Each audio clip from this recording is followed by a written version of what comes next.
নমস্কার, আমি পূজা। অচল আয়তনের নতুন একটি ব্লগে আপনাদেরকে স্বাগত। আজ আমি ব্লগটা শুরু করছি আমার ছেলে ব্রেকফাস্ট বানানো দিয়ে। তো ওকে আজকে আমি করে দেবো সুজি। আর সুজিটাকে একটু হালকা ঘি দিয়ে নেড়ে তারপরে আমি ওকে গুড় দিয়ে খাওয়াবো। বেশ কিছুদিন হলো আপনাদেরকে আমি ভিডিও দিতে পারছি না, তার জন্য আমি দুঃখিত। কিন্তু আসলে ছেলেটাকে নিয়ে বেশ কিছু সমস্যায় পড়ছি। কিছুটা মন খারাপ, কিছুটা সমস্যার মধ্যে দিয়ে আমার দিনগুলো যাচ্ছে। তো ভাবলাম যে না, আর মন খারাপ সমস্যাগুলোকে এত প্রাধান্য দিলে চলবে না। তো আমাকে আবার আমার নিজের কাজে, নিজের জগতে ফিরতে হবে। কারণ এইসব যে সমস্যাগুলো রোজই আমাদের একটার পর একটা আসে, সেগুলোকে যদি আমরা বেশি প্রাধান্য দিয়ে দিই, তাহলে আমরা আমাদের মন খারাপের দেশে ডুবে যাব, আর কিছুতেই বেরোতে পারবো না। তো দেখুন, আমার ছোট্ট সোনা একা একা বসে বসে জল খাচ্ছে। ভগবান একটা রাস্তা বন্ধ করলে হাজার রাস্তা খুলে দেয়, আর সেই রাস্তাগুলোকে আমাদেরকেই খুঁজে বের করতে হয়। দেখুন, আমার আজকে একটা হাত একটু অকেজো হয়েছে, সামান্য কিছু, সামান্য বলতে পারেন একটু ক্র্যাক হয়ে গেছে। তো তার জন্য আমি হাতটা বেশি কাজ করতে পারছি না, এই ডান হাতে। তো ভাবলাম যে আমার একটা হাত কমজোর হয়েছে তো কি হয়েছে, আমার ছেলের তো দুটো হাত আছে। তো ওকেই দেখুন আমি আজকে বলছি যে বাবা বিছানাটা গুছিয়ে দে। দেখুন, ও চেষ্টা তো করছে, ছোট্ট মানুষটা হয়তো ভালো করে পারছে না, কিন্তু হাসি মুখে মামামের কথা শুনে করছে। তো দেখুন, এই যাবা আমাকে আদর করছে। আমি মনে করি আজ হয়তো ভগবান আমার পরীক্ষা নিচ্ছে, কিন্তু কাল ঠিক আমার সেই পরীক্ষা থেকে বেরোনোর রাস্তা ঠিক ভগবান বার করে দেবে। তো হাজার কষ্টের মাঝেও এই ছেলেটার, আমার সোনা বাবাটার মুখটা, এই হাসি মুখটা দেখে আমি সব কষ্ট, সব দুঃখ সব ভুলে যাই।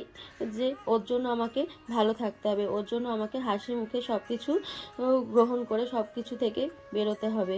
তো দেখুন, এই ছোট্ট মানুষটা যদি এত সব কিছু ভারী ভারী বালিশগুলো গোছাতে পারে, তাহলে আমি বা ওর মা হয়ে কেন পারবো না।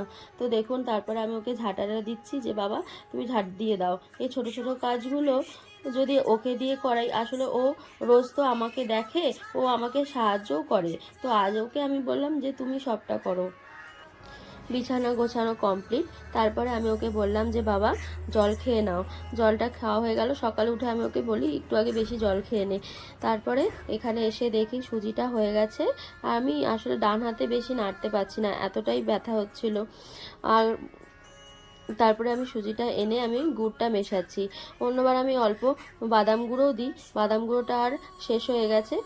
তো ওই জন্য সকালবেলা আমি ওকে গুড়টাই শুধু মিশিয়ে খাওয়াবো। আর ওদিকে দেখুন, ওর জন্য আমি একটা পাজেল গেম কিনে এনেছিলাম, ও সেটাই আজকে আজকে ওকে ওটা শেখাবো, আর ওটা শেখাতে শেখাতে খাওয়াবো। আজকে আমি আর ওকে লেখাবো না, হাতটাও তো আমার ব্যথা, তো ওই জন্য বেশি চাপ দিতে পারবো না। তো ভাবলাম যে আজকে ওকে এই গেমটাই খেলাই। তারপরে এখন তো আবার নিজে নিজেই স্নান করতে শিখে গেছে, আমার একটু কাজের সুবিধাও হয়েছে ওই জন্য। তো তাই ভাঙা হাত নিয়েই তো ওকে নিয়েই সব কাজ করছি। আর ওকে করতে করতে ওকে বললাম তুই স্নানটা করে নে, আজকে আবার আমাদেরকে যেতে হবে। ওর বাবা অনলাইনে আধার কার্ডের জন্য অ্যাপ্লাই করেছে, তো ওখানে যাব, ব্যাংকে যাব। তো স্নান হয়ে গেছে, তো আমি ওকে ড্রেসটা পরিয়ে দিচ্ছি। দেখুন, এই ছোট্ট বাচ্চাটা একদিন আমার কোলে এসেছিল গুটিসুটি পায়ে, আর আজকে দেখুন কত বড় হয়ে গেছে, একা একাই স্নান করতে শিখে গেছে, একা একা জামাটাও পরে নেয়। তাও আমি ওকে পরিয়ে দিই। মায়ের মন তো, যতই কষ্ট পাই আমি, মনে হয় কি আমি সব কাজটা করে দিই। তো দেখুন, আমি ওকে রেডি করিয়ে দিলাম।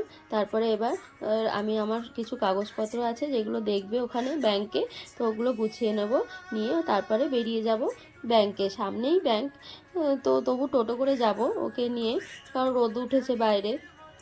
দেখুন আমার ছোট্ট সোনা। তারপরে বেরিয়ে গেলাম। তারপরে ব্যাংকে এই যে যাচ্ছি, গুড্ডু দেখুন সবেতে কোনোতেও ভয় পায় না, কিন্তু আজকে ব্যাংকের কাজটা হলো না, ব্যাংকের লিঙ্ক ছিল না। তো আমরা বেরিয়ে গেলাম। তো ব্যাংক থেকে বেরিয়ে একটা বড় তুলসী গাছ আছে, দেখুন ওর ঠিক চোখ পড়েছে তুলসী গাছটাতে। তুলসী গাছটাকে একটু আদর করে দিল। তারপরে আমরা আখের রস খেতে যাব। তখন দেখা হয়ে গেছে ওর দাদুর সাথে।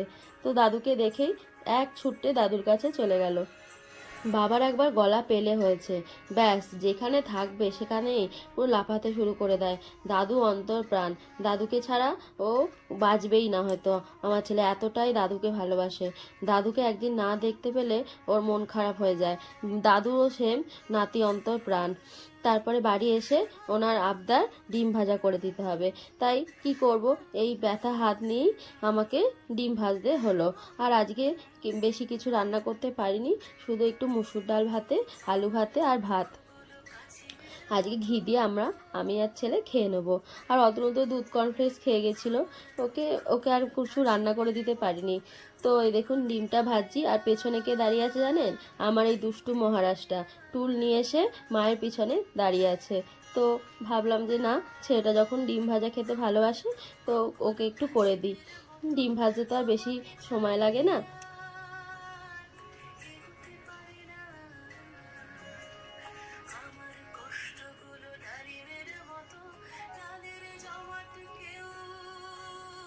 এই ছোট্ট জায়গাটায় ডিম ভাজতে বেশ ভালো লাগে, দুটো ডিম অনায়াসে ভাজা হয়ে যায়।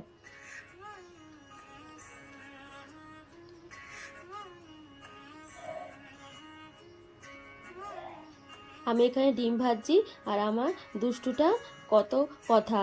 ডিম ভাজাটা আমাকে ভালো করে ভেজে দেবে, আবার ওকে চামচ দিতে হবে, আবার একটু ঠান্ডা করে দিতে হবে, দিয়ে তারপরে ও বসে বসে ডিম ভাজা খাবে, আর ওদিকে আমি আমার বাকি কাজগুলো সেরে নেবো।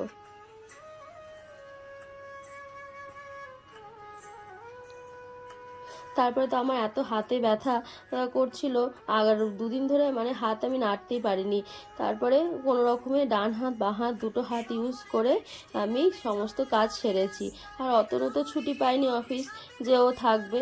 দেখুন কি মজা, দেখুন ডিম ভাজা দেখে ও অল্পতেই খুশি আমার ছেলে।